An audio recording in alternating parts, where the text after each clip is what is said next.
لو انت عروسه فانا عايزاكي تيجي معايا كده في السريع بسرعه اوريكي حاجه تحفه جدا. الناس اللي بتحب الشياكه وبتحب الحاجات السيمبل والرقيقه انا جايبالك الاطقم الخطيره دي. بصي القمر ده، الكاسات موجود منها 3 الوان وكلهم اجمل من بعض واشيك من بعض. في منها الفاميه كمان خطير جدا اهو.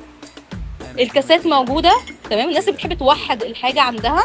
في كمان الشوب ده خطير، لو اتحط فيه تلج وتقدم فيه اي عصير هيبقى تحفه جدا. عاجبني اللون الازرق ده بجد تحفه. كمان الفامين الناس اللي بتحب الحاجات الشيك قوي الفخمه قوي. الشوب الصغير كمان موجود اهو. عندك اطفال عايزه تقدمي حاجات مشروبات بقى، الشربات الحاجات دي حلوه جدا فيها. شايفه الجمال. وكمان في طقم